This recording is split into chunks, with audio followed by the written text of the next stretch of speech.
क्या हाल हैं? उम्मीद है आप खैरियत से होंगे। अल्लाह ताला सबको अपने हिफ्ज़-ओ-अमान में रखे। मैं हूं आपका अपना होस्ट अनवर अली कीरियो, आपकी खिदमत में एक नई वीडियो के साथ हाजिर हुआ हूं। नाज़रीन, मैं आज जिस मौजू पे मैंने ये वीडियो बनाई है वो मछली की एक ख़ास इक़साम में से एक ख़ास किस्म है जो कि पाकिस्तान में पाई जाती है। अल्लाह पाक की कुदरत है कि ये सिर्फ दरिया सिंध में पाई जाती है और कहीं नहीं मिलती। इसका नाम है पल्लो। सिंधी में इसको पल्लो कहते हैं। पल्लो मच्छी, इसकी खासियत ये है कि जब दरियाए सिंध समंदर से जा मिलता है और पानी की सतह और रफ्तार बहुत ज्यादा होती है तो दोस्तों ये मछली समंदर से निकलकर दरियाए सिंध में आ जाती है, जहाँ पे अंडे भी देती है, बच्चे भी पैदा करती है और पानी के बरक्स समझ में चलती है। मेरा मतलब है कि जिस तरफ पानी का बहाव होता है ये मछली उसके उलट तरफ चलती है और इसमें इतनी ताकत होती है जो पानी को चीरती हुई आगे बढ़ती है और इसी वजह से इसके गोश्त में जो जायका और बेहतरीन टेस्ट होता है वो किसी और मछली में नहीं पाया जाता। वैसे तो दरिया सिंध बहुत बड़ा है, लेकिन ये मछली कराची से हैदराबाद तक पाई जाती है या कभी कभी सखर तक भी पहुंच जाती है। इस मछली का वजन 1 पाव से 2 किलो तक होता है।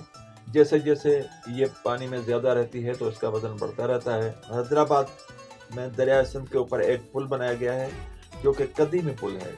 ये अंग्रेजों के दौर में 2 शहरों को आपस में मिलाने के लिए बनाया गया था, जिसे एक पिकनिक पॉइंट भी कह सकते हैं। पूरे पाकिस्तान से लोग यहाँ इस नायाब मछली का लुत्फ उठाने आते हैं अपनी फैमिलीज के साथ और किश्तियों में बैठ के दरिया सिंध का सैर भी करते हैं और इस मछली से यानी पल्ला मच्छी से खुद भी और फैमिली के साथ लुत्फअंदोज होते हैं। दोस्तों, आपको ये मेरी वीडियो पसंद आई होगी, अपनी कीमती राय से ज़रूर आगाह कीजिएगा और हौसला अफजाई के लिए लाइक और शेयर ज़रूर कीजिएगा। अब तक के लिए अपने मेज़बान अनवर अली कीरियो को दीजिएगा इजाज़त। इंशाल्लाह नेक्स्ट प्रोग्राम में रोहू और कुर्डो और डम्बरा, ये जो 3 नाम हैं एक ही मच्छी के हैं, उस पर मैं आपको बताऊंगा उसके बारे में, जो वो पूरे पाकिस्तान में होती है और पूरा साल रहती है। लेकिन पल्ला मच्छी जो है ये सिर्फ जब पानी तेज होता है दरिया सिंध में, ज़्यादा पानी आके समंदर में गिरता है तो उस टाइम पे आती है।